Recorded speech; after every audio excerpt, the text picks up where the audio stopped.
আসসালামু আলাইকুম। পরে কেমন আছো?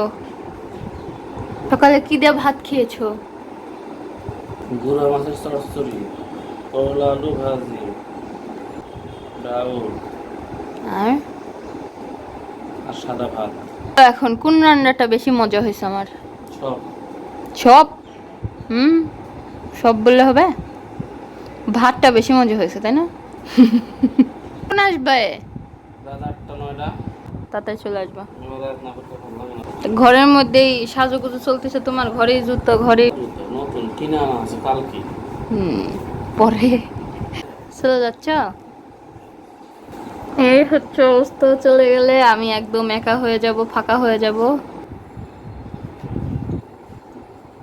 তুমি চলে গেলে আমার একা একা লাগে, ভালো লাগে না। হ্যাঁ, শুয়ে থাকো। তুমি তাড়াতাড়ি আসবা, বুঝাইতে পারছি? এই তো বুঝি, কি বুঝো তুমি? সবই বুঝি কিন্তু চলে গেলাম। সেই আমাকে এখন টাকা দিয়ে যাবে 1000 টাকা, কারণ অফিসে যাওয়ার সময় সে আমাকে হাজার হাজার টাকা দিয়ে যায় হাত খরচের জন্য। এখানে আমাকে 100 টাকার অনেকগুলো টাকা দেওয়া হয়েছে। আমি এখান থেকে চকচকা কিছু টাকা বেছে আমি ব্যাংকে রাখবো। আর আমি দুপুরের জন্য রান্না করতেছিলাম চিংড়ি মাছ। আসলে অনেক বড় বড় চিংড়ি মাছ, আমি আসলে কাটতে পারি না ঠিক মতো, আর মাছের অর্ধেকই আমি ফেলে দিছি। যাই হোক, আমি চিংড়ি মাছটা খুবই পছন্দ করি। আর তার সাথে আছে দেশি মুরগি রান্না করছি আলু দিয়ে একটু ঝোল ঝোল করে। আর রান্না করব একটু সেমাই, তার জন্য একটু দুধ বের করছি। আর একটু পোলাও রান্না করব রাইস কুকারেই। পোলাওটা আমি রাইস কুকারের মধ্যেই আমি ভেজে নিচ্ছি, এর মধ্যে আমি গরম পানি দিয়ে দিব। আর এখন আমি গোসল করে নামাজ পড়ে নেব, কারণ আজকে শুক্রবার। আর আপনাদের ভাইয়ার মিটিং থাকার কারণে ও সকাল সকাল চলে গেছে, দুপুরে চলে আসছিলো, একসাথেই আমরা লাঞ্চ করছি। এই যে আমি, আমার একটা লেগ পিস হলে আমার খুব সুন্দর করে খাওয়া হয়ে যায়, আমি আরাম মতো খেয়ে নিই। আর আজকে রান্নাটা নাকি অনেক মজা হয়েছিল। এখন খাওয়া দাওয়া করে নিচ্ছি আমরা। বিকালবেলা আমার ওই যে সেদিন যে জামা কাপড়গুলো কিনছি সেগুলো তো বানাইতে দিতে হবে। তো অনেকগুলো জামা কাপড় আমার জমে গেছিলো, বানাইতে দিব বলে দেওয়া হচ্ছিল না। আর এই যে দেখেন আমাদের বাসার সামনের রাস্তার কি অবস্থা, মানে ঠিক হচ্ছে তো হচ্ছে না, অনেক দিন ধরে এই অবস্থা। কি করব, কিছু করার না। আর এই যে এখানে আমি টেলার্সে, আমি সবসময় এই টেলার্সে জামা কাপড় বানাই। জামা কাপড় দাও, হ্যালো দিয়ে দাও। হ্যালো, কিসের জন্য আসছো?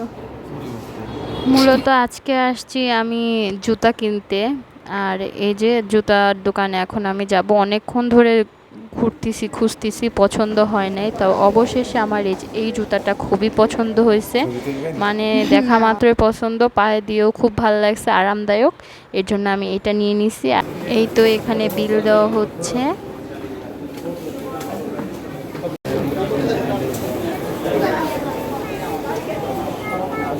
লাল কালার, না লাল কালার,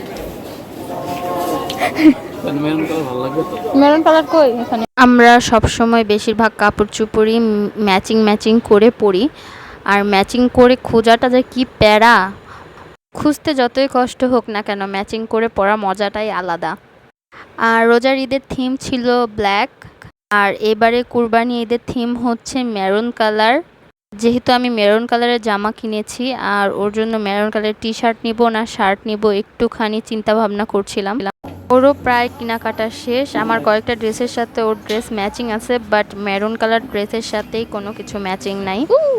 এখানে কিছু রাফ ইউজ করার জন্য টি শার্ট নিব, তাই দেখছিলাম। আর এই টি শার্টটা অনেক ছোট হয়ে গেছে, মানে দেখতে খুবই সুন্দর, কিন্তু ওর কাছে এটা অনেক ছোট মনে হচ্ছে।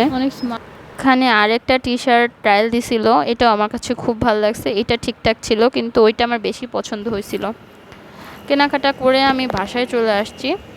বাসায় আসতে আসতে সিঁড়িতে উঠতে উঠতে এত টায়ার্ড লাগতেছিল, মানে 7 তলা ওঠা মুখের কথা না, উঠতে এত কষ্ট হচ্ছিল। বাসায় আসার সময় আমার হাজব্যান্ড একটু টক দই নিয়ে আসছিল, কারণ আমি দইটা অনেক পছন্দ করি। কিন্তু দই আমি খুবই পছন্দ করি, কিন্তু দইয়ের যে উপরের যে সরটা, ওইটা আমি কেন যেন আমি খেতে পারি না। দুধ বলেন, দই বলেন, এটা আমি অত একটা পছন্দ করি না, এটা আমি রেখে দিই, ও খেয়ে নেয়। ঢাকাতে এত ঝড় বৃষ্টি হয়, কখনো কারেন্ট যায় না, আর যদিও যায় 1 মিনিটের মধ্যেই চলে আসে। আজকে গেছে তাও 10 মিনিট হয়ে গেছে। আজকে কারেন্ট নাই। এখন বাজে হচ্ছে রাত 12টা, দই খাচ্ছে, মজা। আমার এই ভিডিওটি আপনাদের কাছে কেমন লেগেছে অবশ্যই কমেন্ট করে জানাবেন। আজকের মতো টাটা বাই বাই, আবার যেন দেখা পাই।